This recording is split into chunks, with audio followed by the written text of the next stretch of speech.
con 50 centavos.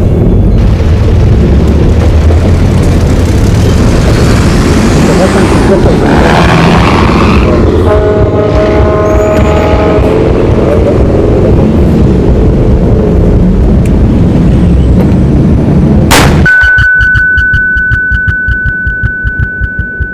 No hay incendio, no hay persecución, no hay nadie corriendo detrás de ella. Es viernes, después de una semana muy pesada de exámenes en el transporte público. Pero su cuerpo no lo sabe. Su sistema de alerta se activó, como si el peligro fuera inminente. El corazón se acelera, las manos sudan, el aire parece no alcanzar. No está escapando de lo que está ocurriendo, está reaccionando a lo que se ha ido acumulando. Horas de tensión, expectativas, exigencias, pensamientos repetitivos. El cuerpo no distingue entre lo inmediato y lo sostenido. Fátima tuvo que bajarse del bus, buscar aire, buscar apoyo. Lo que estaba viviendo era un ataque de ansiedad. Y como ella, muchas personas lo experimentan, en el salón de clase, en el trabajo, en el desempleo, en medio de la incertidumbre cotidiana. Entonces la pregunta no es solo qué sintió, la pregunta es ¿qué está pasando cuando el cuerpo se activa de esa manera? ¿En qué momento vivir empezó a sentirse como algo peligroso? Hoy vamos a hablar de la ansiedad, de cómo se construye y cómo se mantiene, y de por qué a veces sentimos una necesidad de escapar de lo que estamos viviendo, y qué sucede cuando la realidad que tenemos a nuestro alrededor no nos permite esa salida.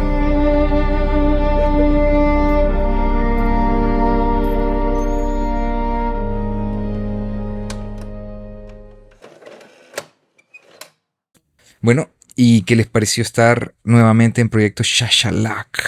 Pati. Pues yo ahora me sentí mejor que la vez pasada, porque la vez pasada me sentí muy nerviosa. Bien ansiosa. Sí, me sentí ansiosa. Es que fíjate que siempre me embarga la sensación de como que sé muy poco, vea. ¿Cómo se llama? Del impostor. Y siempre es una regla verbal, vea. La reconozco y intento que no interfiera en lo que hago, pero aparece. Pero ¿cómo? Pero Aparece. mira qué importante que no te privas porque aparece. La tenés, pero aún así lo seguís haciendo. Sí. Te moves. Como debe de ser. Sí, porque obtengo reforzadores, que si no los hiciera me privaría de ellos. Entonces es lo mismo que acabamos de intentar de explicar, ¿verdad? Con Como el ansiedad. café que te da Maru. Si no vinieras aquí a exponer, No me te diera darías ese café. Imagínate. Sí, mira, como están emparejadas las dos cosas, la Así casa de Amaru y es. café. Así es. ¿Ves? Ok, muy bien. ¿Y tú, Ujú. Eduardo, qué tal? Nuevamente en Proyecto Chachalak. No, bastante bien. De hecho, creo que cada vez que venimos acá siento que damos un pequeño aporte más a que la gente pueda explicar su conducta y tomar mejores decisiones sin el libre albedrío. Ok, muy bien. Bueno, en este episodio, continuidad del episodio de Depresivos al micrófono, hoy estábamos ansiosos al micrófono y pues vamos a hablar sobre esta sensación que a veces tenemos de frente a circunstancias que no podemos controlar, que no hemos experimentado y que están en el futuro en función de lo que hemos vivido. Pero creo que aquí hay aprendizajes y creo que hay que comprender que no es ni bueno ni malo, sino cómo nosotros permitimos que esto se instale en nosotros. Así que creo que este episodio trae aprendizajes que vale la pena llevar.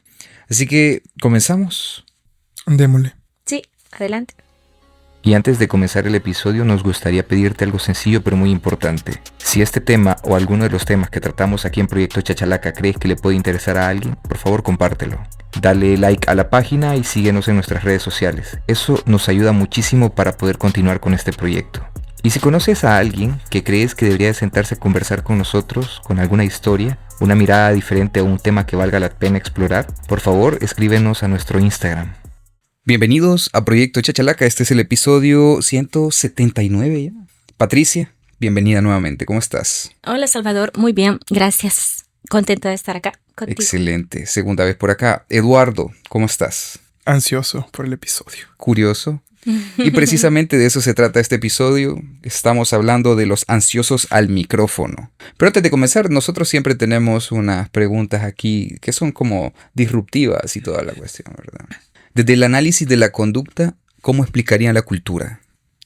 Qué buena pregunta. Y fíjate que a eso, quizás, si no me equivoco, sería ciencia y conducta humana. Sí, creo que ciencia y conducta humana. Porque en un símil se ve como que la cultura es una especie de sumatoria de historias de aprendizaje personales, sumadas de alguna manera, más las reglas verbales que se escriben en la ley, por así decirlo. Mira, pero... Más las contingencias Pero- que... Esa bárbara. Yo sé, Pero sí, Yo te puedo decir estás que bastante acercado. sí, vos estás mucho más cerca de ser un buen profesional que muchas de las personas que me dieron clase en la U en términos de psicología, vea. Tenés toda la razón. Skinner, por ejemplo, plantea una serie de ejemplos que intentando llevarlos a cosas que no suelen pasar ya más a la actualidad. Si hablamos de una crisis económica, ¿qué es una crisis económica? ¿Qué es una crisis financiera? ¿Qué nos ha llevado a la escasez de este billete o a la inflación de este otro? Pues son una serie de conductas individuales que, como contingencialmente tienen relación con otras conductas de otras personas, se viene como una ola gigante de conductas individuales enfocados o orientados a lo mismo. Qué sé yo, ¿verdad? Intentando trasladarlo a algo que Skinner no conoció, que eran el Bitcoin, por ejemplo, la conducta de una ballena dentro del Bitcoin. Y decide vender. Y esto alerta contingencialmente a todas las otras personas que se mueven en este mundo de la cripto y que hacen todos ellos, empiezan a vender de manera desproporcionada y generan una crisis. Entonces, podríamos más o menos llevarlo por ese. Yo creo que es una muy buena explicación, vos. Sí, y yo quisiera retomar lo de las conductas verbales que mencionó Salvador, y justamente eso, ¿verdad? Eduardo mencionó, perdón, las contingencias, pero también las reglas verbales controlan la conducta. Entonces, dentro de una cultura hay muchas reglas o normas que se van transmitiendo de nuestros padres a los hijos en nuestras comunidades, en las escuelas, etcétera. Incluso Entonces, se institucionalizan. se institucionalizan. Las leyes son justamente reglas verbales. Son normas que te dicen, si tú te comportas de esta manera, obtendrás esto. Si tú rompes esta norma, obtendrás esto otro. Incluso sin que tú lo hayas hecho nunca, sabes que si lo haces, obtendrás esto, ¿ya? Entonces son puras reglas verbales que nos marcan lo que es bueno, aceptable o no dentro de una cultura. Por eso es que si tú te vas ¿para dónde? Para Afganistán, tendremos otra cultura diferente, porque son reglas verbales, normas, una visión, una explicación de las cosas, historia diferente. Así es. Entonces, fíjate qué curioso esto, porque entonces el análisis de la conducta de los países es la economía. El análisis al comportamiento de cómo estas dinámicas sociales a través del mercado, que son la relación material de los recursos contra las necesidades humanas, establecen esta dinámica. Mira, qué loco. Justamente. Lo que pasa también es que tenés que, digamos, o debemos comprender de que lo que vos estás mencionando, quizás voy a intentar mezclar sin revolver. Pero cuando alguien dice, ¿será que los revolucionarios hacen revolución? Y nosotros entendemos que lo que termina generando un movimiento son las condiciones materiales que se están prestando en ese contexto determinado. Y recordemos que entonces la psicología, menos el análisis de la conducta, tiene como uno de sus principios epistemológicos el materialismo. O sea, todo lo que existe, solo existe una sustancia, y esa sustancia es material. Definitivamente. Así que no se puede ver de otra manera. No es que sea una fuerza intrínseca, abstracta, o un espíritu que nos mueve a hacer o dejar de hacer. La mano, ¿cómo decía esto? La mano invisible que manipula el mercado. Sí, el mercado lo regulan solo al final. Sí, y quizás con eso es una recomendación nada más. Skinner escribió una novela. Esa novela, si querés encontrar, mejor dicho, una novela como otras que conocemos, no la vas a encontrar. Es una novela científica, de hecho, donde él plantea cómo estructurar una comunidad, una sociedad con una cultura basada en los principios de aprendizaje, basados en experimentación y en los resultados de la experimentación. Entonces, y contradice todo lo que conocemos en términos políticos, económicos, sociales, en salud, etc. Pero es buenísima. Si lo quieren buscar, pues es una... ¿Cómo se llama la película? Walden 2. Es un libro. Se llama Walden 2. Así Correcto. es. Así es, que lo escribió Skinner. Y mucho de lo que vas a ver en esa novela te va a volar la cabeza. Sí. Porque vos decís, pero esto va ¿en contra de qué? de mi cultura, ¿verdad? De lo que socialmente yo he aprendido como Conoces. regla grupal que es Así es. aceptado o no es aceptado. Sí. Pero ahí planteado desde... Fíjate que de hecho en esa novela yo no siento que exista tanto como ese término llamado democracia, sino que es más una cienciocracia, donde lo que gobiernan son los que le saben al tema de lo que se está hablando. Pero es que esa es la cuestión de las mayores. Bueno, ya no es, creo que ya no es. Y ahí sí, va, cambiamos Ajá. de todo. Pero lo que de las cosas que más se discuten ahí es sobre la idea de libertad. ¿Qué tan libre eres tú o yo de hacer lo que hacemos dentro de un contexto? Entonces eso se cuestiona un montón y se explica ampliamente de forma científica. Sí. Ok, mira qué interesante. Bueno, sería de sondearlo. Y bueno, hablemos un poco del episodio anterior en el que nos pudiste acompañar. Es sobre este tema de la depresión. Ujú. Porque creo que este tema de la ansiedad y el tema de la depresión van, digamos, de alguna manera vinculados, ¿verdad? Me gustaría saber qué te traes de ese episodio, qué reflexiones tenés. Sobre este No, el episodio el anterior. episodio anterior. Pues yo creo que es un tema del cual tenemos muchas ideas cerradas. Me gustó mucho hablar sobre eso y espero que alguien le haya hecho un poco de eco, ¿verdad?, de lo que hablamos. Y está vinculado con eso, creo que tiene relación, porque a nosotros nos enseñaron en la universidad que la depresión y la ansiedad eran hermanas. Ajá. Así, casi que una iba ligada a la otra, ¿verdad? Ajá. Ajá. No siempre es así, sin embargo, frecuentemente se encuentra de esta manera, entonces creo que tiene una total vinculación. Ok, ¿y tú, Eduardo? ¿Qué te traes del episodio en el que hablamos sobre el tema de la depresión?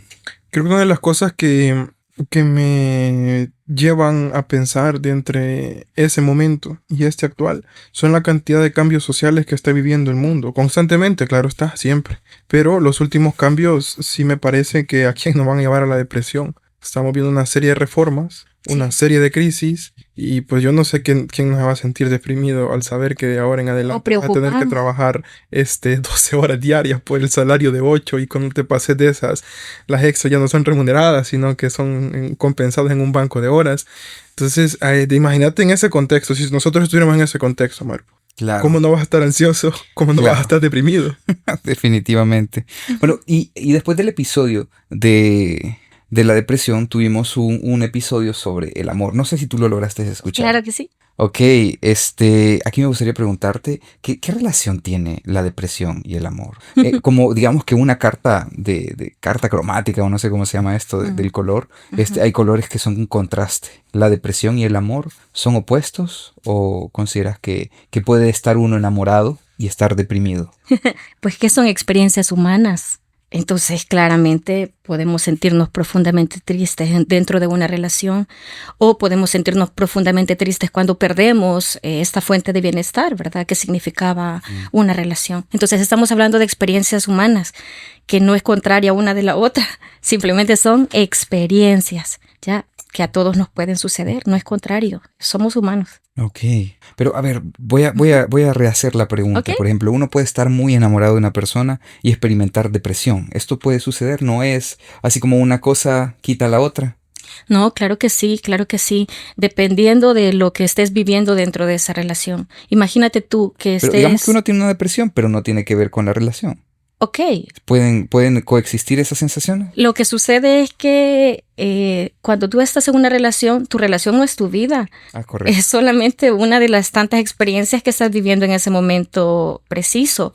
Entonces, claro, te puedes sentir muy triste por alguna otra situación y al mismo tiempo tener una relación, claro, ¿verdad?, sin que tenga que ver. Pero también dentro de la relación te puedes sentir muy triste si tienes unas expectativas que no se están cumpliendo, si hay cosas que dejaron de pasar porque de repente te estás habituando a, como lo que ustedes hablaron la vez pasada, ¿verdad?, que es esto de la habituación, de que ya no es tan estimulante como al inicio de la relación, ¿verdad? Claro que nos podemos sentir tristes en diferentes momentos. Uh-huh. Ok, perfecto. ¿Y tú, Eduardo, qué pensás de ese episodio sobre el amor? ¿Qué traes para ahora? ¿Hay alguna relación con el tema de la ansiedad y el amor? ¿Qué me puedes decir al respecto? Definitivamente, o sea, las emociones, como hablaba Patti, las emociones son experiencias humanas. A través de esas experiencias humanas no hay razones para creer que porque estoy experimentando una, no puedo experimentar la otra, ni de menos. Son experiencias humanas, desagradables, otras agradables, buenas, malas. pero Pero son ahí humanas. está. Buenas Así o malas que- no. Agradables y desagradables. Agradables y desagradables. Placenteras o placenteras. Gracias por la corrección, Pati. Pero solo son experiencias humanas. Así que aquí, ¿a quién no va a tener ansioso el hecho de saber si los astros este día van a encontrar el amor de tu vida en el signo zodiacal de la prensa gráfica? Puede pasar, mira. Pero bueno, Sí. ya para entrar un poco al tema, sí me gustaría comenzar con esta pregunta.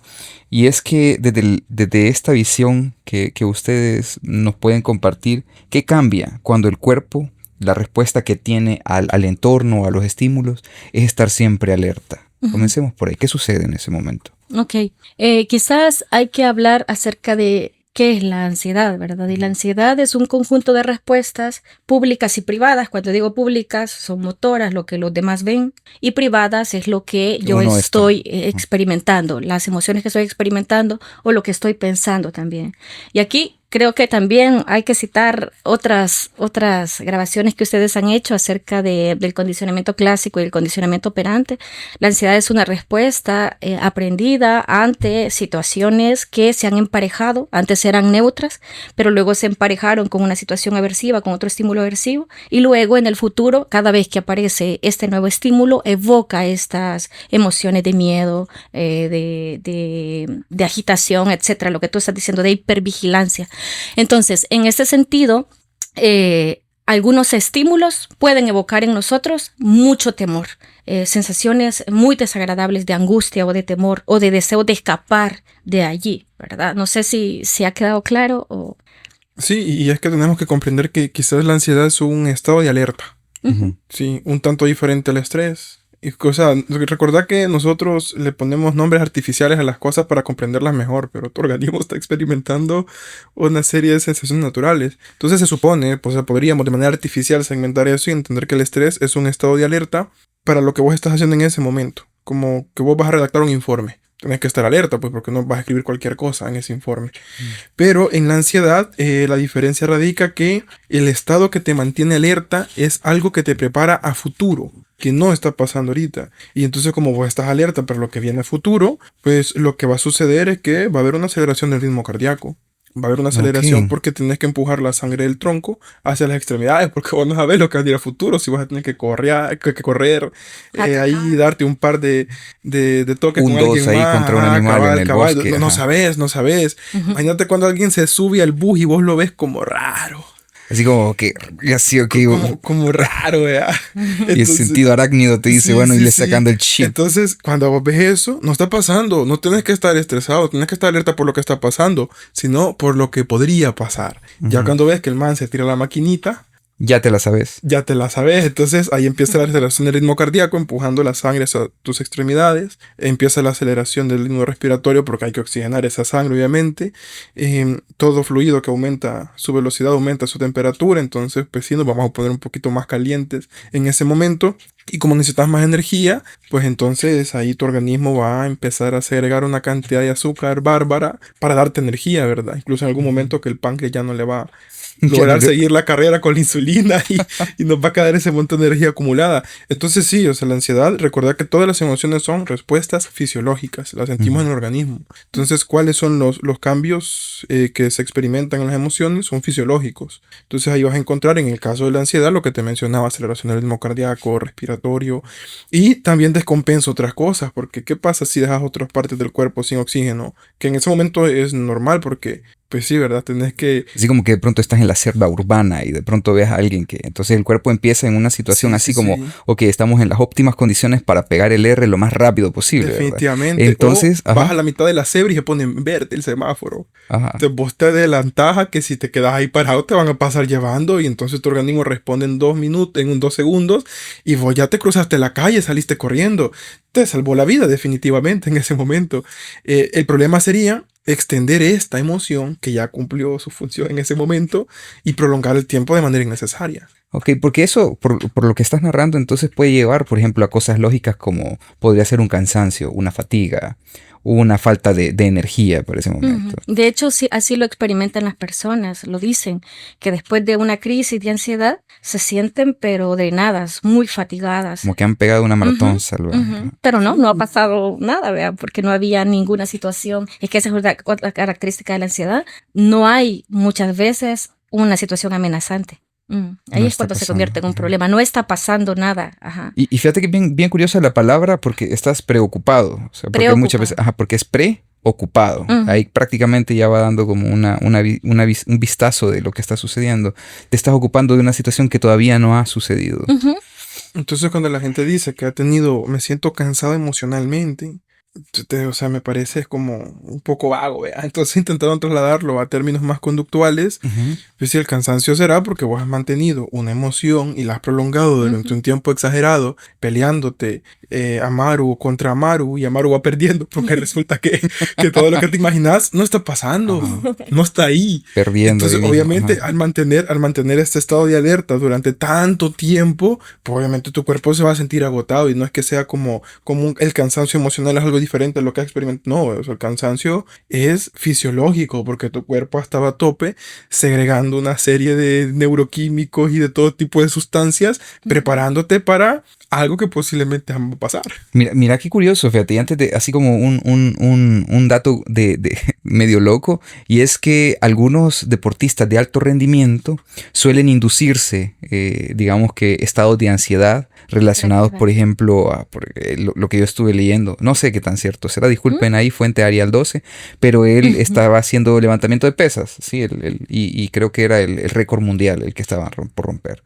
Entonces, prácticamente lo que él hizo fue posicionarse en una situación en la que sus hijos estaban en un riesgo de muerte. Entonces, se planteó como que si no lograba levantar eso, y se preparó mentalmente para que en ese momento pudiera hacer todo lo necesario para poder hacerlos sobrevivir, al grado de que levantó y se le sacó sangrita aquí por la nariz y toda la cuestión. O sea, un esfuerzo que tal vez en una condición mentalmente no enfocado en eso no lo hubiera preparado. Ahora, aquí hay una cosa, cuando hablamos del cansancio físico, entonces, ¿puede el cansancio físico producto de un estado prolongado de ansiedad causar depresión? Porque aquí lo que me gustaría preguntar, ¿cómo se relaciona la depresión y la ansiedad? ¿Qué vínculo tienen ellos? Pues como las dos son experiencias, ¿verdad? Lo que sucede con la ansiedad es que se mantiene por esfuerzo negativo. ¿Qué quiere decir esto? Que la persona evita hacer ciertas cosas que le generan este malestar. Por ejemplo, alguien que haya que ir a la universidad le dé ansiedad, digamos, por ejemplo. Entonces, y deje de ir a la universidad, entonces va a dejar de tener contacto con los múltiples estímulos, reforzadores, satisfacciones que nos puede causar ir a la universidad. Entonces, claramente, si esta persona se aleja de ello, también va a dejar de experimentar otro tipo de emociones agradables, ¿verdad? Entonces, sí podríamos decir que puede llegar a experimentar depresión, ¿verdad? Porque ya no tiene contacto con estos espacios donde antes se desarrollaba, ¿verdad? Donde sí tenía contacto con múltiples cosas. Ya, okay. Entonces sí pueden estar relacionadas. Pero claro, no necesariamente. No necesariamente. Ok, porque muchas veces lo que uno ve de pronto en redes sociales o de lo que puede aparecer por ahí, las personas hablan como que hay una relación directa entre la ansiedad y la depresión. No. Una cosa como que haya un síntoma de ansiedad, hay probabilidades de que se pueda generar una depresión, pero depende más del contexto entonces, de lo que está sucediendo. Es por la pérdida de contacto, por la evitación, por patrones de evitación de diferentes espacios. Sí, también recordemos que las conductas que a vos te funcionan, o sea, todas las conductas que vos estás haciendo ahorita es porque te funcionan, son funcionales. Y alguien dirá, no, pero ¿a quién le va a funcionar? Pasar todo ansioso. A corto plazo te funciona, que a largo plazo insostenible es otra cosa. Entonces, estas conductas, si vos empezás a experimentar ansiedad, y recordar que todas las conductas que funcionan aumentan la probabilidad de que se vuelvan a emitir, entonces cuando se presente otra emoción que sea desagradable, que no necesariamente tiene que ser ansiedad, vos vas a echar mano de tu historia de aprendizaje y vas a emitir una serie de conductas que antes te funcionaron en contextos similares. Así que si ahorita por la ansiedad yo lo que hice fue evitar y después como me siento triste y me puedo sentir más triste si salgo y me preguntan algo, también voy a volver a evitar. Entonces, digamos que ya hablamos de que para la psicología basada en evidencia éramos materialistas. Pues vamos a hablar del segundo postulado y es que somos monistas. No existe nada más allá, no hay un dualismo. No es que las emociones influyen en el cuerpo y viceversa, es que somos el mismo organismo. Ese mismo organismo que está sintiendo, a la misma vez se está comportando cuando está sintiendo y cuando intenta sentirse de manera diferente. Así que lo más probable, digamos que es más a la norma que a la excepción. Pero no está obligado, no tiene por qué ser así. Hay gente que va a desarrollar estas conductas ante la ansiedad, pero cuando aparezca la tristeza, posiblemente tenga otros conocimientos que la hagan sentirse mejor ante la tristeza y sabe cómo regular la tristeza, pero lo que no sabe es cómo regular la ansiedad. Ok, aquí tengo una digamos que algo que me gustaría que ustedes en función de lo que ustedes acaban de decir, tengo esta idea. Nosotros experimentamos ansiedad como parte de una respuesta natural a los estímulos, a cierto conjunto de estímulos, ¿sí? Entonces debemos de comprender que la ansiedad como tal puede ser un mecanismo de defensa que el cuerpo tiene, que el ser humano tiene de frente a ciertas circunstancias. Lo comprendo de esa manera.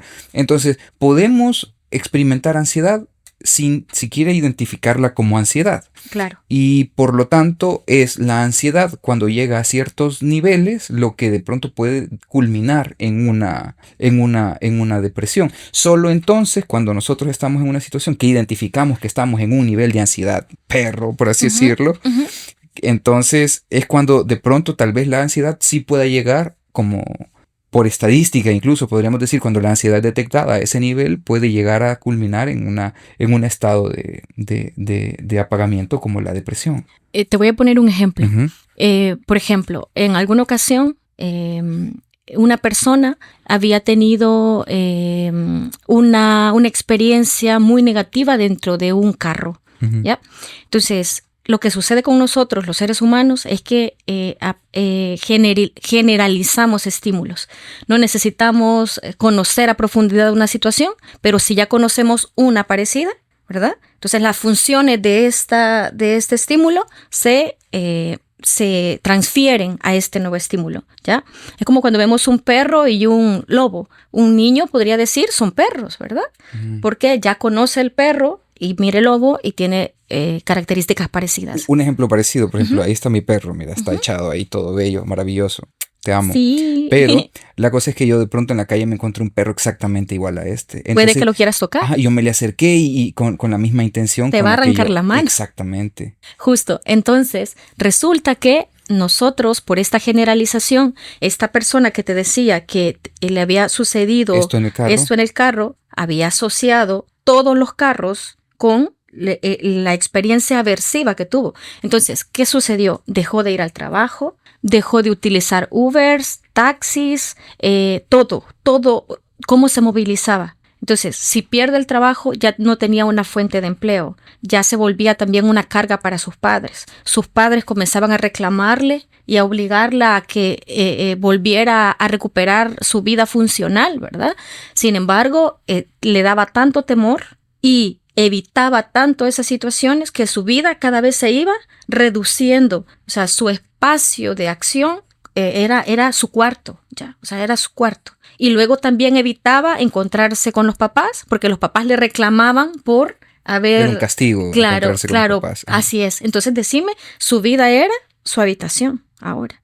Y luego también todas las personas le generaban desconfianza por las experiencias posteriores a ese hecho.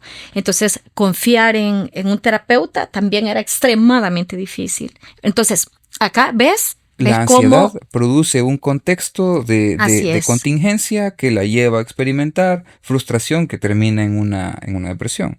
Es más complejo que eso. Sí, no, por supuesto, pero, sí, claro. Ajá, pero sí, es una cadena estimular, ¿verdad? Un conjunto de conductas dentro de ese contexto que claramente, te imaginas cómo estaba ella, claro, muy deprimida, sí. Cada vez más ansiosa sobre su vida, sobre el futuro, sobre las personas, sobre lo peligrosa que era la existencia misma, ¿verdad? Entonces, justo, y es por este principio de la generalización estimular. Entiendo. Y sí, fíjate, creo que a veces nosotros tenemos la costumbre de decir, no, es que le da mucha ansiedad y entonces ella tiende a ser depresiva, ¿verdad? Pero muchas veces no vemos que en ese, digamos que en esa dinámica, en ese conjunto de contingencias que Ujú, experimenta, reglas verbales, relaciones que tiene a su ujú. alrededor, también esa condición de ansiedad constante que tiene esta persona rebota en el entorno y pues la lleva poco a poco a una. Pero es como decir, ¿verdad? Es un conjunto, una cadena de sucesos dentro de esta misma dinámica que la lleva a experimentar la depresión. Claro. Pero como tal, entonces no hay una relación directa que nosotros podamos decir, hay indicios de ansiedad constante, hay una depresión No, no instalada. necesariamente. Por eso cada caso, nuestras evaluaciones deben ser ideográficas, ¿verdad? Individuales, de cada uno de los casos particulares. Ok, ok, perfecto. Entonces, ahora, aquí como la definición sacada del libro, me gustaría preguntar cómo debemos de entender desde el enfoque del análisis de la conducta qué es la ansiedad. La Fíjate que No, no, dale, ya habías comenzado. Están poniendo ansioso. hay una serie de como de personajes bastante representativos dentro del análisis de la conducta que no llegan a un consenso específico del desarrollo de la ansiedad, Ujú, pero digamos que en términos, voy a mencionar las características en las que todos coinciden, no en las diferencias. Y es que es una emoción, y cuando hablamos de una emoción es una sensación fisiológica que es un estado de alerta que nos sirve intentando predecir qué es lo que va a pasar a continuación con la intención de aumentar la probabilidad de que sobrevivas a eso. Entonces, las emociones, así como la ansiedad, tienen una función y la función es adaptativa. Si nosotros no utilizáramos, o mejor dicho, si no fuera útil para nosotros experimentar esto, ya no lo experimentáramos. Entonces, la ansiedad es ok. parte de de las experiencias emocionales que nos mantienen acá. Ok, va. Ahora, tengo esto en mente. Entonces, como ustedes me suelen decir aquí con el tema del análisis de la conducta, entonces, si una conducta a mí en el pasado me ha servido de algo, Ujú. entonces yo voy a tender a repetirla. Entonces, si a mí en el pasado tener una conducta ansiosa me ha servido de algo, voy a trasladar esa conducta a otros elementos. ¿Qué prácticas o qué contextos son en los que, por ejemplo, tener una actitud ansiosa me permite a mí tener, digamos, desarrollar reforzadores positivos, tal vez podría ser? Es que, Por ejemplo, en la educación, el estudio, o sea, sí, porque yo veo muchas personas que son muy buenas para el estudio y todo eso. O veo personas muy ansiosas que en el pasado eran ¿a extremadamente qué clavadas costo? con... Ajá, exactamente. Saqué Entonces, 10. ajá, sí, pero así, ¿A qué costo? ¿cómo Sí, lo interpretan lo que ustedes? pasa es lo que te decía la Pati, ¿verdad? Que nosotros tenemos algo que podemos entender como una operante generalizada. O sea, una operante es una conducta aprendida que opera en el entorno para poder modificar el entorno y a la misma vez cuando el entorno se modifica, te modifica a vos. Una relación contingencial. Entonces hay operantes que cuando nos funcionan la empezamos a generalizar. Por ejemplo, vámonos al Amaru, aquel Amaru chiquito de allá cuando estaba empezando a contar y su mamá o su papá le dijo, ¿cuánto es 2 más 2? Ajá. Y entonces pues empezaste a hacer cuentas y posiblemente dijiste, no sé, pero a vos te dijeron algo importante. Pensá. Y vos fuiste a prestar dedos de tus hermanos, de tu papá, de tu mamá para lograr Puta, descifrar cuánto era. me está poniendo a la Maru chiquita, así como que de plano le costó aprender a sumar. No, fue la primera suma que hiciste en tu vida, o sea, una operante Ah, nueva, sí, una sí, operante sí. nueva. No, Tenías Entonces, un año ahí. va, cuela. tampoco. Sí. Entonces, vos Ajá, ahí pero ese aprendiste algo momento, importante y ajá. vos empezaste a aprender algo. O sea que para arreglar mi vida, lo único que tengo que hacer es pensar. Genial, ahí está, o sea, tenés que, como decían allá en Pasan los Venezuela, créditos ahí mismo. solo tenés que echarle pensamiento, decían. Darte Darle pensamiento. pensamiento. A darle, ponerle coco. Ajá, entonces vas aprendiendo que al pensar, vos vas resolviendo problemas de tu vida. Así es. Y hay muchos problemas que sí, pero hay otro montón que no. Pero como ya se generalizó, entonces vos crees que premeditarlo, anticiparte, pensando qué es Como lo que va a acumular suceder. pensamiento. Justo, entonces cuando vos crees que adelantándote a la Ajá. situación, pensándola desde ya, aunque no esté pasando ahorita, vos aumentás las probabilidades de eso que te salga bien. Yo mañana tengo una entrevista de trabajo. Entonces, ¿qué será lo que me van a preguntar mañana? No dormís. Y no dormir pensando qué es lo que te van a preguntar mañana, porque eso aumenta la probabilidad de que vos consigas el reforzador que te digan, sí, contratado, venga, no es tu reino. Así mismo. Entonces, así es como cuando una conducta te funciona, como te decía la Patti, nosotros no respondemos ante estímulos específicos, sino ante categorías de estímulos, por suerte. Porque mate cuando un niño pequeño no puede decir agua y te dice dame ava. Entonces, eso no es una categoría específica, pero sí tiene similitud. Entonces, vos lo que haces es darle agua. Y así. Entonces, pasa lo mismo. Si vos llegas a un trabajo y en ese trabajo fuiste amable, y a través de ser amable encontraste muchos reforzadores, pues la probabilidad de que cuando te cambies de trabajo seas amable aumenta. Pero si algún día esa conducta de ser amable es castigada en este nuevo ambiente de trabajo, pues vas a tener que desarrollar otra porque esa ya te dejó de funcionar. Entonces en la ansiedad sucede lo mismo, ¿verdad? Si en alguna ocasión vos intentaste predecir qué será lo que me va a preguntar la maestra ya en segundo grado, y eso se le llama conducta supersticiosa, y justamente te pusiste a pensar y después de pensar una hora dijiste, yo creo que me voy a preguntar esto, voy a leer esto, y justamente es lo que venía. Uy, ya reforzadísimo. Sí, porque entonces yo no tengo que pensar una hora, pero la siguiente vez que lo hagas pensaste una hora y solo estás en la mitad. Entonces yo tengo que pensar 2 horas, porque si con 1 hora le di a la mitad, si pienso 2 horas le voy a dar la otra mitad. Y entonces así, poco a poco, sin darnos cuenta, empezamos a generalizar conductas que nos llevan o nos transportan a adelantarnos demasiado, creyendo que eso nos va a hacer bien, y en algunas ocasiones sí, pero en otras te tortura lentamente, y todo lo que pensaste al final, pues no pasó. Mira, precisamente eso es otra cosa que me gustaría preguntar. Pero antes, ¿nos podrían definir este término de ansiedad adaptativa? La ansiedad se adapta a la condición en la que nosotros nos encontramos porque vimos que en algún momento funcionó de forma favorable, entonces la tratamos de replicar. Creo que es más o menos lo que... Sí, yo creo que eso, partiendo de que no es buena o mala, sino que cumple una función y se mantiene porque cumple una función. Entonces aquí se convierte en un problema cuando... por las características cuantitativas, digámoslo así, no por la cualidad de la emoción, porque la cualidad de la emoción es humana, ¿verdad? Pero cuando se presenta mucho tiempo, estamos hablando de duración, intensidad, frecuencia, ¿verdad? Ahí es cuando se convierte en un problema. Entonces, todos experimentamos ansiedad todos los días, y es bueno ni malo. No Es necesario. entra a estas categorías, sino que es necesario. Es cuando ya llega un momento que distorsiona nuestra calidad de vida, la ansiedad, que se vuelve un elemento que podemos decir negativo. Sí, merma tu calidad de vida, y otra cosa es que puede paralizarte también. O sea, que vos dejes de avanzar o de hacer cosas en función de lo que es importante para vos. Ponele que en vez de ayudarte a estudiar para un examen, lo que hace es paralizarte o darte una crisis, que no puedes respirar, ¿verdad? Que todos los síntomas físicos, ¿verdad? Que ya habíamos hablado, si te da insomnio, etcétera. Y llegas al examen destruido, o sea, destruido, no das una en el examen, ¿verdad? Entonces ahí claramente ya es una problemática. ¿Cuál es el problema? La gestión emocional. Eso es el único problema. No es en sí la cualidad de la emoción el problema, sino es cómo tú has aprendido a manejar tus emociones, y como en nuestro contexto nadie nos enseña a manejar las emociones. Entonces prácticamente aquí es como Dios nos da entendimiento, ¿verdad? Aquí es como vos, golpeado por la vida, vas ahí aprendiendo de contingencia, rebotando en contingencia. Cómo poder, ¿verdad? Y justamente se llama moldeamiento. Pero lo mejor sería que esos aprendizajes los tuviéramos desde casa. Ok, mira, tengo algo interesante en esto. Imagínate que yo tengo un conocido, ¿verdad? Este conocido le da ansiedad muy a menudo. Entonces, de pronto, tiene una situación que le da mucha ansiedad, que es hablar con su jefe. Y su jefe lo manda a llamar. Si en ese momento él olvidara cómo ha sido la relación con su jefe en el pasado, entonces él no tendría una forma de proyectar una interpretación de lo que podría suceder en esa reunión. Total. Entonces esto me hace pensar que es en la memoria, en la experiencia vivida, en la historia de aprendizaje, donde radica el análisis del comportamiento futuro a prever.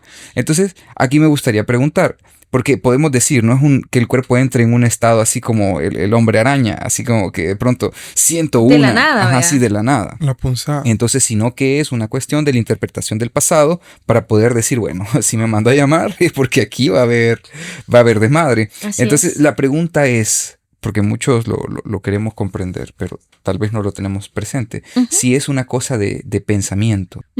¿Ya? Interpretación. Eduardo habló acerca de que es una respuesta fisiológica, ¿verdad? Sí. Pero también, como nosotros somos seres verbales, Ujú. claramente también aparecen respuestas cognitivas. Y estas respuestas cognitivas también buscan dar cierta coherencia a lo que está pasando y habla también de experiencias pasadas, así como tal cual tú lo dijiste. Entonces, el mayor predictor de la conducta futura es la conducta pasada. Entonces, si el jefe se comportó de una o de otra manera en un momento anterior, pues claro, yo voy a prever que se va a comportar de la misma manera, o sea, que me va a gritar, me va a maltratar, me va a echar como ya he hecho a otros, capaz me va a echar a mí también, ¿verdad? Claramente. Entonces, ¿qué es lo que esta persona haría? Normalmente es, bueno, tiene dos opciones. Una, ir a pesar de eso, o dos, evitar, ¿verdad? La experiencia de la conversación con su jefe. Pero como es una orden, tendrá que ir y afrontarlo. Entonces, cognitivamente sí aparecen ideas a partir de experiencias pasadas, pero no lo sabemos hasta que lo experimentamos. Capaz el jefe lo va a felicitar y le va a decir que ha hecho un buen trabajo. Te ha ganado 4 horas más de trabajo para completar la jornada de 12. Probablemente eso le diría, pero Ajá. aquí lo importante es que sepamos que lo que estamos pensando solamente son pensamientos, Ajá. que nos estamos anticipando, pero que si sabemos que solamente son pensamientos, eso es algo, pero es que es maravilloso en terapia. Sí, es una cosa bárbara cuando la gente se da cuenta que resulta que lo que estás pensando Pensamientos. no es cierto. Solo son pensamientos. Y lo más interesante de esto es que la exposición a la experiencia se los demuestra. O sea, vos puedes pensar muchas cosas, pero cuando te expones a aquello que estás evitando, te das cuenta que no pasó nada de lo que estabas imaginando. Ujú. O puede que sí, pero diferente, ¿verdad? Y también otra cosa, es como explicarle a las personas que tendrán que ocuparse del momento presente cuando esté pasando, porque solamente en ese momento podrán ocuparse de ello. Ahí detengámonos un segundo, porque sí entiendo que lo que nos está afectando, lo que nos está jugando en contra de nosotros es el tema de nuestra memoria, la interpretación de lo vivido para poder predecir el futuro. Y eso nos produce preocupación de pronto. Y no podemos venir nosotros y decir, bueno, aquí tengo este borrador y me lo voy a pasar aquí por la frente. Y borré todo lo que está relacionado a la conducta de mi jefe conmigo en el pasado. Me mandó una reunión, así que lo borro, así que no sé cómo va a pasar, entonces yo voy a estar tranquilo. Pero aquí viene una cosa, porque ustedes dicen, esa situación hay que atenderla cuando la situación se esté Pase. dando. Sí, exactamente. Pero siempre hay como una, no sé, y ustedes me dicen, porque de pronto, por lo menos a mí sí me ha pasado, y ahí es donde puedo comprender que tal vez la preocupación en algún sentido funciona, porque de pronto te prepara. Así Pero es. cuando esa preparación de la preocupación ya llegó a un punto en el que alguien tiene que venir, ¡pah!, te pega un zap y dice, y estuvo mae, vale, 2 rayitas para abajo, porque te está consumiendo. Fíjate que aquí lo que tenemos que comprender es que el pensamiento no es malo, es solo una conducta. Y la emoción tampoco es mala. Resulta que también es solo una conducta. O sea, aquí no tenemos que evitar el pensamiento ni tenemos que evitar la emoción. Aquí lo que tenemos que cambiar es la relación que tenemos con el pensamiento y la relación que tenemos con la emoción. Porque pensamientos, pues no se puede dejar de pensar en seres pensantes y no se puede dejar de sentir en seres que sienten. Entonces, quizás algo importante será que esta preocupación que a vos te ayuda a estar más preparado a futuro, vos hagas algo simple. Cuando venga la idea, no la evites, pero tampoco le des larga. Dale un espacio a lo que entenderíamos en términos como conductuales, como exponerte, y déjala ir. Por ejemplo, viene la idea de que mañana me dijo mi jefe que llegar a las 9 a.m. ¿Qué me va a decir? Y entonces vos podés aceptar y entrar en este mundo de pensamientos. Y ojo, mira aquí cómo cambias no el pensamiento, sino la relación con el pensamiento. Y te pones a pensar y decís, ¿será que me va a regañar? ¿O será que me va a felicitar? Bueno, realmente no sé, me siento preocupado por eso. Pero preocuparme ahorita no me sirve de nada. Así que continuaré haciendo lo que estoy haciendo y ya mañana veo qué ondas. Sí, porque definitivamente no hay algo que puedas hacer como para... En ese momento. Ya está citado. Y fíjate que yo lo que suelo hacer a veces con algunos consultantes es, hagamos algo. Yo quiero que ahorita juntos, nosotros 3, nos imaginemos que nos acabamos de ganar la lotería. Tenemos este cachimbo de pisto aquí con nosotros. ¿Qué es lo primero que vos comprarías, Amaro, con ese montón de dinero? Juela. Quizás un flan. Muy bien, muy bien. ¿Y vos qué comprarías, Fati? Un boleto de avión. Un boleto de avión. Y nos podemos extender mucho más en este claro. mundo rumiativo de todas las cosas que podemos comprar.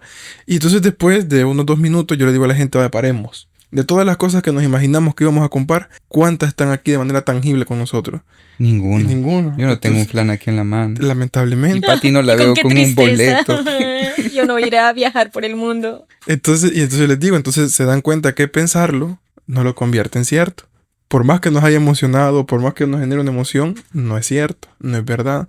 Entonces mañana que tu jefe te mande a hablar, vos has pensado mil y una situaciones, pero resulta que ninguna de esas es cierta.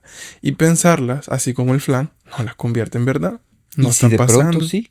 Cuando pase, lo vamos a ver. Pero adelantarte en esta ocasión en específico, porque no lo vamos a generalizar que en todo el mundo, en esta ocasión en específico, no me va a servir. Entonces, lo prudente acá sería darle un espacio, no darle largas, tampoco evitarlo. Yo recuerdo que cuando íbamos a defender la tesis con mis compañeros, hubo un día que nos sentamos a decir, ¿qué crees que nos van a preguntar? Y eso fue lo que hicimos. Nos sentamos esa vez con café y pancito dulce a hacer una serie de preguntas que considerábamos que podrían aparecer en la defensa de tesis. Entonces dijimos, va, ya está, ya las hicimos, ya estuvo. No, pero si llegara, ya estuvo. Dijimos que le íbamos a dar un chance, ya nos reventamos media hora, y si ya lo que no se dio, pues ni modo, ya está. Ajá. Entonces, te imaginas, no pudimos haber extendido una semana entera reuniéndonos Sí, 2 horas sí, diarias, sí. pero no, o sea, lo que ya nos surgía en esa media hora después de eso, ya no existe, ya estuvo, ya pasó. Ajá. ¿Y cuántas de esas les preguntaron realmente? 2. Y habíamos hecho un listado, te imaginas todas las que pudimos haber dicho. Y pudimos haber hecho un listado más grande todavía. Y probablemente solo iban a ser las mismas 2. Fíjate qué loco. Fíjate que yo cuando defendí tesis, yo me acuerdo que yo dije, bueno, ya estuvo esto, ya está la presentación, ya estuvo. ¿Y qué nos van a preguntar? Que saber, pues yo solo sé que después de esa hora, le dije esos 40 minutos, yo ya terminé mi compromiso con la educación. Así que en vez de tener esa posición de ansiedad por lo que me van a preguntar, ya era una ansiedad de que se termine esta vaina, porque después de esto viene un pachangón recio. Yo me voy a entregar al vicio y al alcohol y voy a caer Sí. con goma una semana. Eso anticipaba vas a ir lo que de- venía posteriormente. Coma Eso etílico, es dije. forzador. Al hermoso estado Sí, de ebriedad. de ahora en adelante, gomilio toda la semana. Pero eso es lo que tú has aprendido. Entonces, y haces alusión a una característica de las emociones, que es la temporalidad. Ujú. O dijiste, después de esta hora de ansiedad, o de estrés, o de estar alerta, ¿verdad? Después de esta hora va a pasar otra cosa. Entonces, la temporalidad también es importante que la sepamos cuando estamos experimentando ansiedad. Entonces, es como lo que tenemos que aprender es, ok, estoy experimentando ansiedad, me siento preocupada, me siento nerviosa, siento esto en el cuerpo, es por esto que estoy anticipando, ¿verdad? Es normal que me sienta así, sigo haciendo lo que es importante para mí y va a pasar. Ok. Va a pasar, esto va a pasar, no Ok. es permanente. Hay una frase que creo que todos conocemos: no hay mal que dure 100 años, ni Ni cuerpo que lo lo resista. soporte. Interesante. La sabiduría popular. Sí, mira. Es cierto. Y fíjate es que eso de la sabiduría popular es una de las cosas que me gustaría hablar un poco más adelante, porque creo que aunque no, porque hay que hablar que los psicólogos en la historia de la humanidad son como carrera, como vamos a ver, una opción para atender estas circunstancias. Es nuevo el tema de la psicología, pero históricamente a lo largo de la humanidad han habido como algunos bosquejos Sí. de lo que podría ser incluso relacionado directamente con la conducta, pero ya lo vamos a hablar más adelante. Aquí hay una cosa que sí me gustaría que nos hablen un poco. Ya me dejaste ansioso. Muy bien. Ahora, con esto de las conductas, cuando suelen ser repetitivas, cuando suelen, digamos que aparecer constantemente, por ejemplo, no, es que ese man es muy enojado. Que ya nosotros decimos, ese man, o sea, le Es muy decimos media cosa ansioso. y se mete a pelear. Ajá. Pero ¿cómo podríamos decir nosotros que es la conducta de una persona muy ansiosa? Ok, pero que aquí tú lo has dicho muy bien. Aquí tenemos que separar a la persona de su comportamiento. Ujú. Pero ¿qué es lo que sucede? Que etiquetamos y nos etiquetamos a nosotros mismos y no quisiera que nos sintamos culpables nosotros. Esto es... Eso lo hay que comprender que es una conducta. Es responsabilidad del enfoque médico, que es el que predomina en la explicación de la ansiedad y la depresión y de todos los problemas psicológicos que son vistos como trastornos o enfermedades mentales, ¿verdad?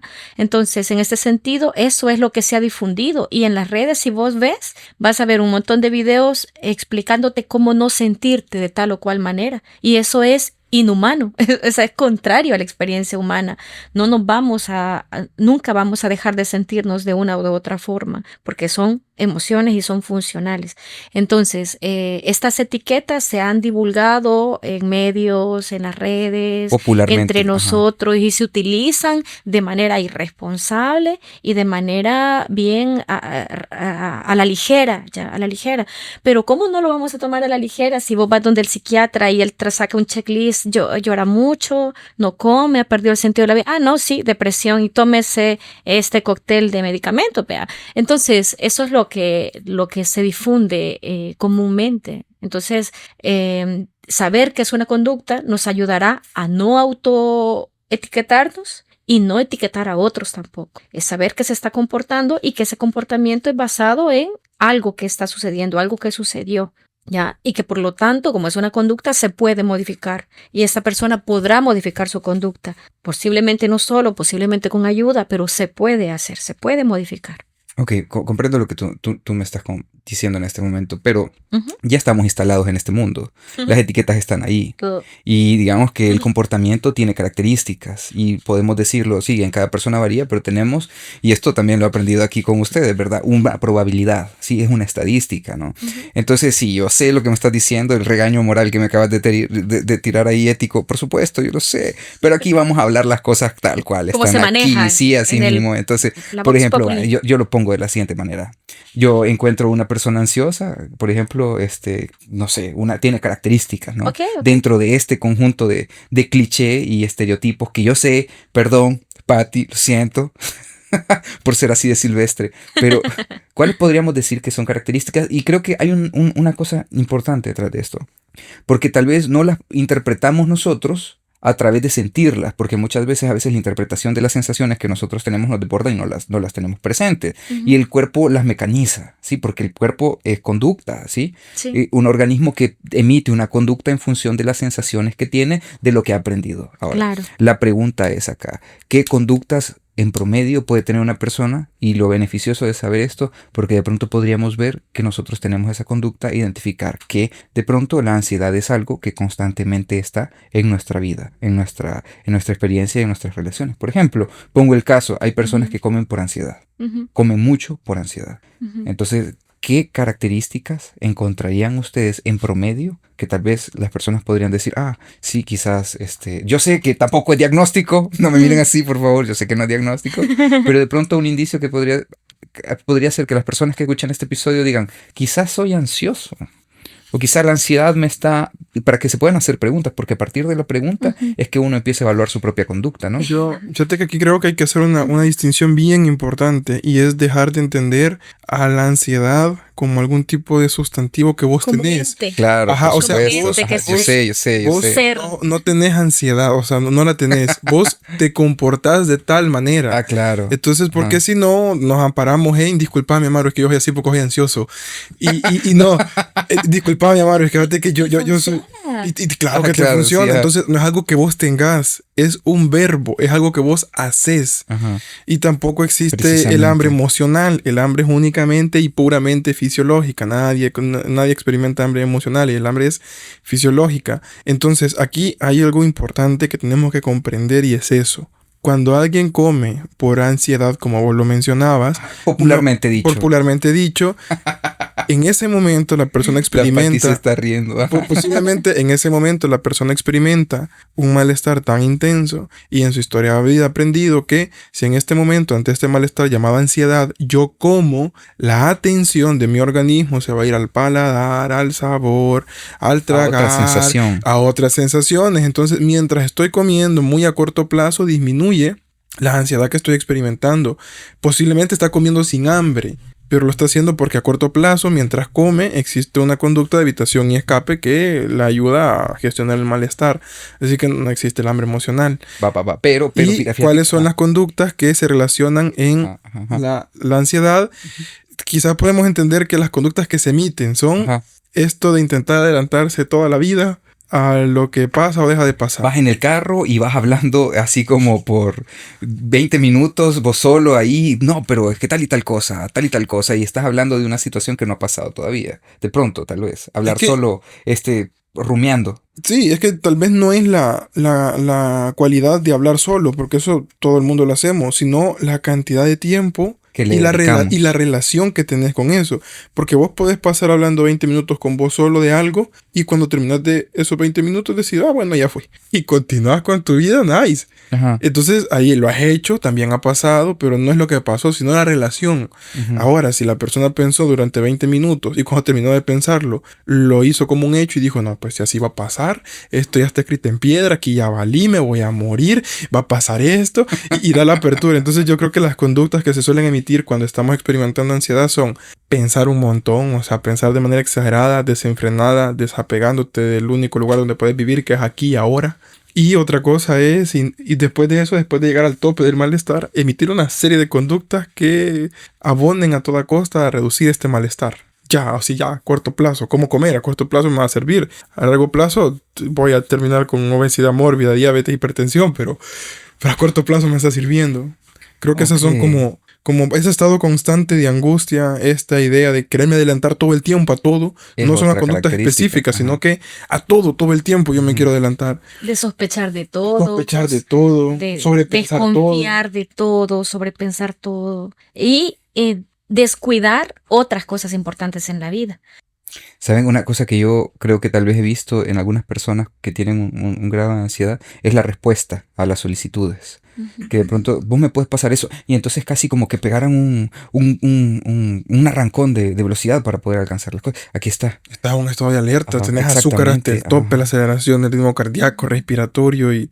Sí, el insomnio también es algo bien común, bien frecuente. Si andas como en estado de alerta todo el tiempo, también cuesta conciliar el sueño, descansar, ¿verdad? Sentís que no descansás, muy fatigado todos los días. Ahora, siempre regresando a este tema de cómo nosotros podemos interpretar esta sensación que nos lleva a este estado de alerta continuo, ¿qué se puede confundir esta sensación? Porque a veces nosotros de pronto podemos pensar que es responsabilidad o productividad excesiva esto que estamos experimentando, pero al final es esa sensación de alerta, de estar constantemente. Pero con lo que ustedes me han dicho es como que si así fuera, como que esa necesidad de ser responsable es una preocupación y que está determinada con cierto grado de ansiedad. No que nos lleve a un estado de degeneración personal, pero...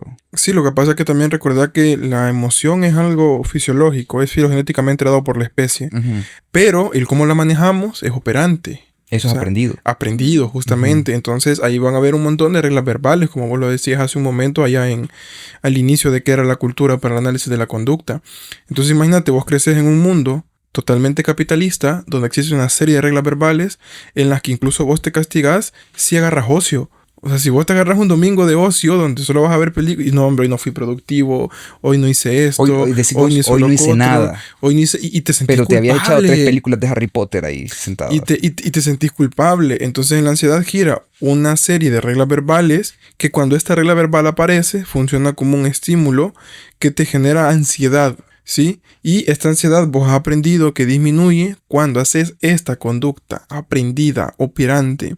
Qué interesante. Entonces ahí vos puedes decir, en el trabajo este man, de verdad que se la rifa porque hace esto, hace otro, no agarra el almuerzo y no sé qué. Entonces ahora imagínate con una ola, por ejemplo, de mega despidos en una institución y la persona establece una regla verbal que es que si yo no doy el más del 100% me van a quitar, pues cada vez que no estoy dando el 100%, va a aparecer la regla verbal y va a aparecer esta gran ansiedad y ya has encontrado que como conducta de evitación y escape ante este malestar, pues me voy a fajar más porque entre más me faje, más productivo soy y menos probabilidad de que me echen.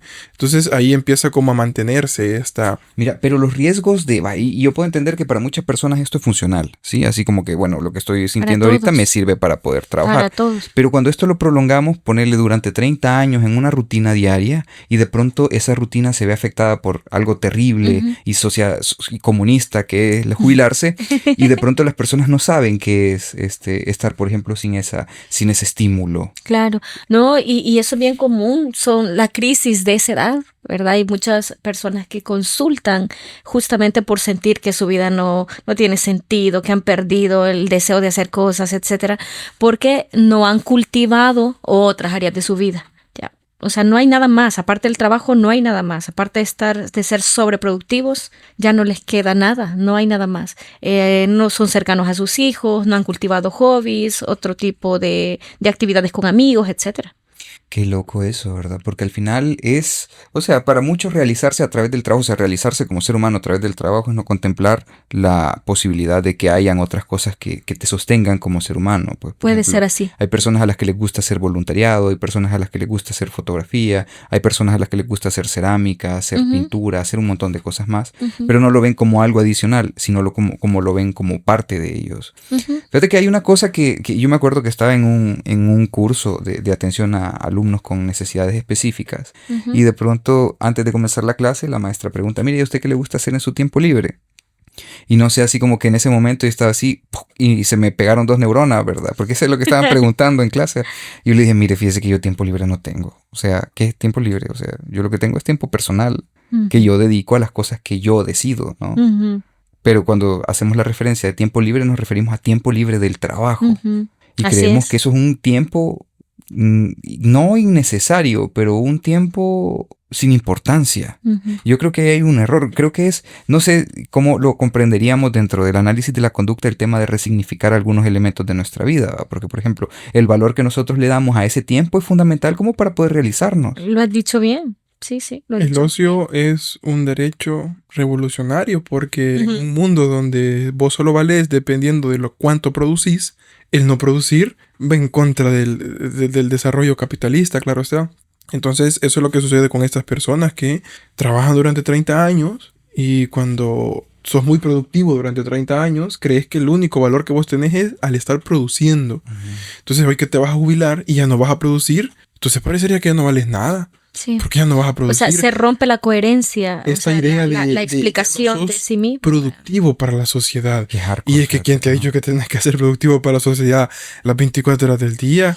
Así que esta gente que viene y critica, no, ese montón de vagos que se van allá a un bar a echarse un par, pues disfrútenlo cuando vayan, porque el ocio es un derecho. ¿Cuánta gente no murió con el objetivo de que el día se pudiera dividir en 8 horas de trabajo, 8 horas de ocio y 8 horas de descanso? Porque sí es cierto, tenés que ser productivo en algún momento de tu día. Y cuando ya no lo estás haciendo, deja de serlo y despegate de esa idea y cumplí tu ocio con toda certeza. Ujú. Anda a tomar fotos, anda a tomar chilate, andate al mercado a buscar un café con nuegado y disfrutarlo porque no solamente eso es producción. Es también común en las mujeres mamás, ¿verdad? A menudo experimentan este tipo de ideas de como no tener derecho a hacer algo que no esté vinculado a sus hijos. O sea, no pueden disfrutar de nada más que no sea maternar, ¿verdad? Pero eso es un aprendizaje en nuestra cultura. Y en el caso que estábamos hablando de esta persona que trabajó 30 años, obtienen muchos reforzadores en su contexto.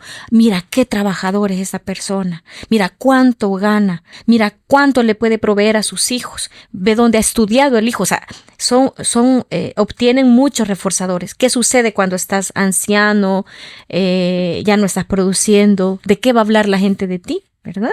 Fíjate que eso es bien interesante, porque, vamos a ver, porque aquí hay que hablar sobre el modelo de producción en el que nosotros, porque el modelo de producción que determina, digamos, que los intereses de la economía y a través de esto se manifiesta el mercado, ¿no? Ujú. Entonces, por ejemplo, nosotros existimos y lo que nos da valor en este modelo como tal es producir, como nosotros lo decimos, porque claro, o sea, tenemos necesidades y estas necesidades son periódicas, ¿no? Así como la comida y satisfacer nuestras necesidades básicas, ¿no? Pero entonces, de pronto en nuestra sociedad, volverse un elemento que en vez de producir, consume y solo consume y no produce, entonces se vuelve como un elemento negativo. Nosotros interpretamos a alguien a quien tenemos que mantener como algo Como una negativo. carga. No, como una Exactamente. carga. Y se experimentan como una carga también, ¿verdad? Ya, Ujú. entonces creo que en ese mismo aspecto, dentro del modelo en el que nosotros existimos, no producir es un factor de ansiedad en alguna medida, especialmente si vos toda la vida lo has hecho. Pero aquí me gustaría preguntar, tal vez habría que detenernos a pensar que somos más allá de nuestro trabajo. Definitivamente. La diversificación en el episodio del amor, ¿verdad? Hablaba La Eduardo diversificación de en la los diversificación refuerzos. sí, cabal, y de estímulos. O sea, tu pareja sería una de Ujú. las múltiples personas a tu alrededor con las que puedes interactuar y recibir amor y dar amor de diferentes tipos, ¿verdad? Claro. Entonces, en este caso sucede exactamente igual. Que tengas contextos ricos, digamos, estimularmente, de diferentes tipos, que puedas con tus amigos ir a tomarte un cafecito, ir por una cerveza, subir cerros con otros, qué sé yo, ¿verdad? Con tu pareja, hacer actividades también, que no sea obligatorio estar allí, como, ¿para qué me voy a separar? Dicen personas mayores, si ya le di 20 años, mejor me quedo aquí, vea, por ejemplo. Entonces, intentar como en que tener interacciones que sean fuentes de bienestar para nosotros en diferentes etapas de nuestra vida. Sí, entonces es importante y esto vos lo vas a crear, adivina en qué momento. En el momento de ocio durante toda tu vida. Pero si no tienes ocio durante toda tu vida, o sea, porque yo he conocido gente que se ha pensionado al año que le tocaba, justo cuando es y ni un segundo más. Ya me salió la pensión y yo me voy. Y esta gente hizo un club de lectura en su casa. Y llegaban otra gente y se leían un capítulo a la semana. Y llegaban a discutir. Sí. Llegaban a discutir. Vos también conociste a unos señores, Pati, ¿no te acordás? Que en su momento de ocio salían a tomarle fotos a los pájaros. Sí. Entonces, ahora cuando vos te vayas a pensionar, ya sabes que te gusta leer, que te puedes reunir con otra gente a leer, que te puedes reunir con otra gente a tomar fotos a pajarear. Literalmente a pajarear. Sí, tú puedes ir a pajarear y vos puedes venir y con otro círculo, orgullosamente decirle, mira, esta foto que me acabo de echar, pues... Sí. Mira, y qué interesante lo que están comentando ahí, utilizar ese momento de ocio para poder. Pero eso, digamos que en ese caso, en esa promesa de que vos vas a llegar y te vas a jubilar y vas a poder tener esa remuneración económica de que te produce la jubilación. Pero de pronto, como lo hemos hablado en otros episodios... Gracias por golpearnos con la realidad. Exactamente, y eso es a lo que quiero llegar. Muchas personas en nuestro sistema latinoamericano. Sí, me dolió la pensión. Me dolió mi futuro.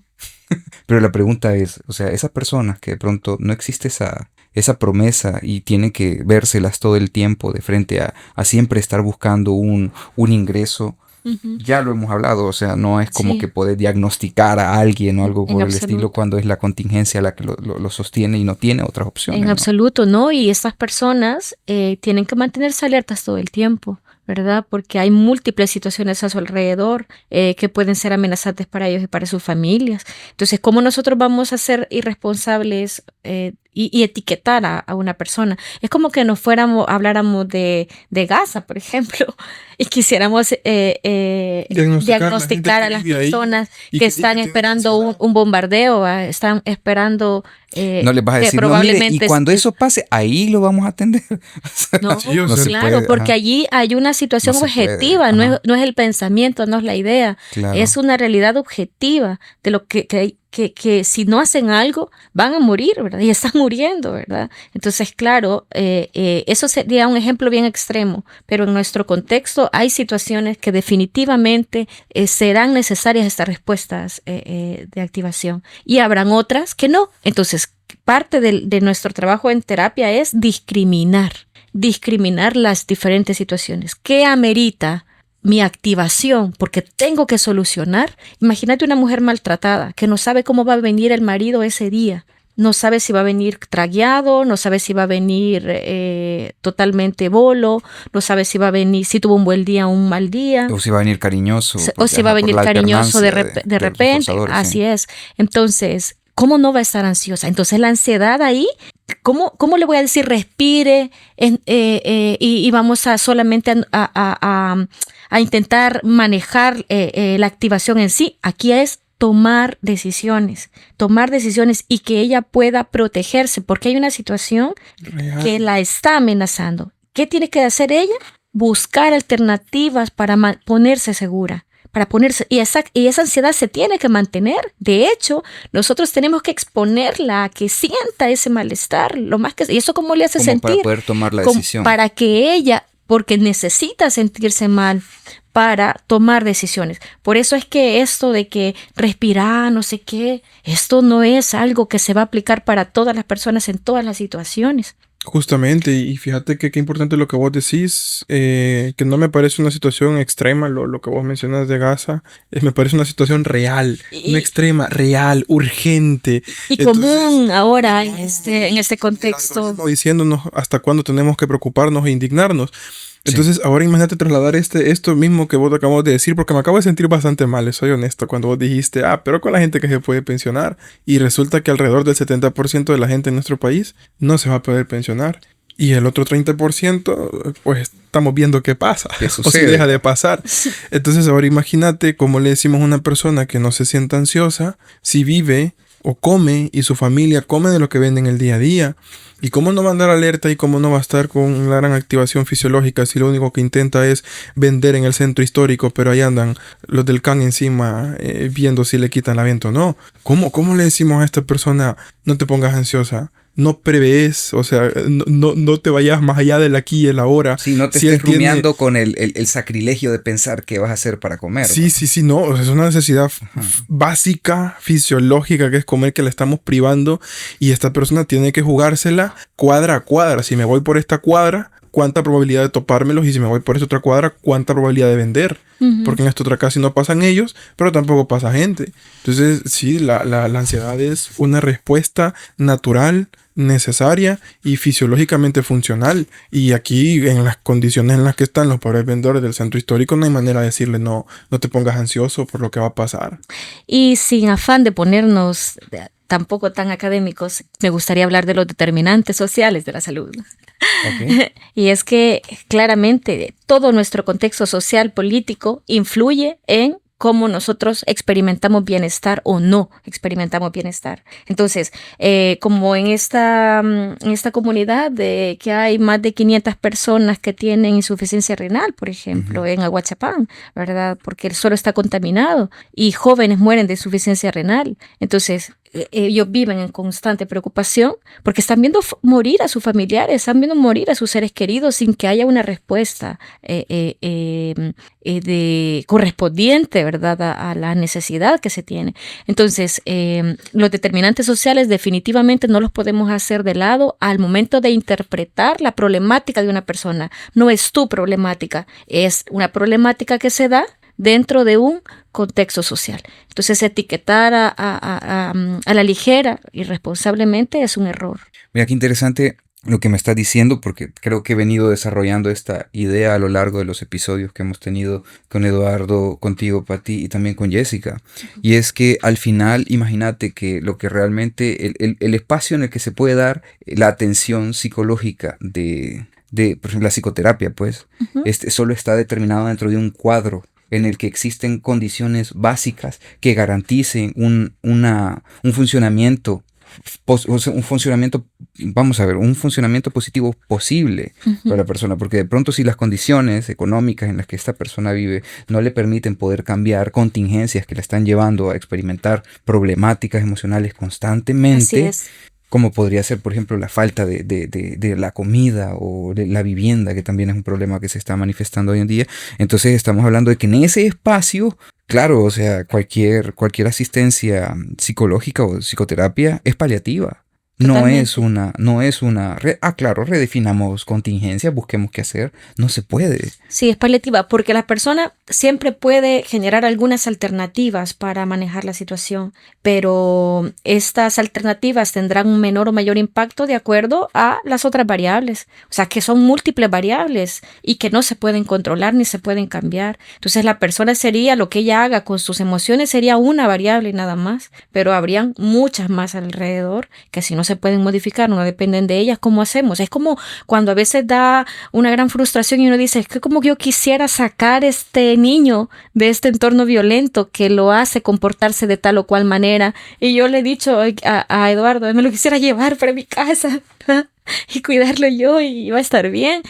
Pero no se puede hacer eso porque es todo el contexto lo que está determinando el comportamiento. Qué complicado, ¿verdad? Bueno, y para poder terminar este episodio, me gustaría hacer un par de preguntas y es, bueno, ya sabemos, ¿verdad? Hay condiciones en las que tal vez la psicoterapia no es tan factible y se vuelve más como una situación paliativa, pero sí me gustaría preguntar, ¿qué podemos hacer cuando nosotros encontramos que tal vez estamos siendo presos de la ansiedad? ¿Qué recomiendan? Claro, por supuesto, partiendo de la idea de que vamos a buscar ayuda psicológica, pero si de pronto tal vez no es tan potable la posibilidad. Sí, y eso es para la mayoría de personas en nuestro país. Ir al psicólogo es un privilegio, es un lujo que muy pocas personas tienen acceso. Entonces, yo creo que debemos partir de la idea que la ansiedad es normal, que es una experiencia normal, que Todos la vamos a experimentar en algún momento de nuestra vida.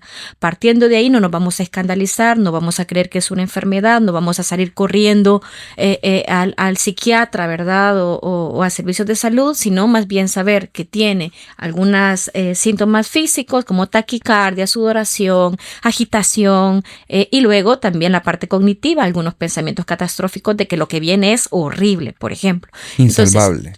Entonces, en ese sentido, saber que la ansiedad es normal, que es una experiencia más como cualquier otra, que no es buena o mala, sino que tiene una función adaptativa y de supervivencia, que en algunos momentos es totalmente necesaria y en algunos otros momentos solo con la mera imaginación, la mera anticipación nos hace experimentar ansiedad. Entonces, creo que debemos partir de allí. Luego, saber que lo único de lo que nos podemos ocupar es de lo que está pasando ahora. ¿Qué puedo hacer ahora para solucionar esa situación? Si la respuesta es nada porque no está pasando hoy, entonces darnos instrucciones a nosotros mismos, ¿verdad? Como decir, bueno, te estás sintiendo así, es normal, va a pasar y me refiero, el malestar va a pasar y cuando esta situación pase, si es que pasa, entonces ahí me haré cargo de la situación. Ok, mira, eso yo lo suelo vivir cuando de pronto me doy cuenta que estoy rumiando, así que tengo un pensamiento y digo, ya, Mae, ya pasaste tanto tiempo aquí. Y mira, Mae, a mí mismo, mira a mí mismo. Son instrucciones. Ajá, mira a mí mismo, has desperdiciado todo este tiempo, no le estás pasando bien, relájate, pone música, Okay. ponete a cocinar, tenés hambre, baila ahí en medio de la cocina y... Pues sí, para adelante, viejo, es lo que toca, ¿sí? Esto no va a durar para siempre, tal Claro, cual. así es. En tu caso, Por supuesto. y en el mío, ¿verdad? Es así, porque tenemos esas condiciones. Tú puedes tener las condiciones de ir a tu cocina, cocinar algo rico, bailar, poner música, ¿verdad? Y tu día pintará mejor después de eso, pero habrán otras situaciones diferentes. Entonces, por eso es que cada caso debe ser sujeto a evaluación, una evaluación basada en evidencia y una evaluación comprometida con el bienestar de las personas, porque todos los contextos serán diferentes y la intervención o la actuación será diferente también. Si la persona siente que no puede solo, ¿verdad? Con esta malestar y siente que su vida se paraliza, está abandonando diferentes contextos o áreas o cada vez nota que está evitando más cosas importantes, entonces ahí sí sería necesario buscar atención psicológica. Ok. Bueno, y para terminar este episodio, Eduardo, ¿qué te gustaría decirle a las personas, a los ansiositos que nos escuchan? Creo que Pati lo ha resumido muy bien, pero me gustaría nada más expresar que lo que estás experimentando es temporal, lo que estás viviendo va a pasar. Y otra cosa bastante importante es discriminemos y separemos lo que realmente está pasando de lo que estoy rumiando, de lo que estoy sobrepensando. Y yo sé que alguien va a decir, sí, pero me funciona, definitivamente te funciona, pero a corto plazo. A largo plazo es insostenible. Y también que no creas que estás enfermo, que tienes un problema serio solo porque experimentas ansiedad, nos pasa a todos. Y en muchas ocasiones necesitamos cambiar el mundo que nos rodea, no tomar medicamentos para soportarlo.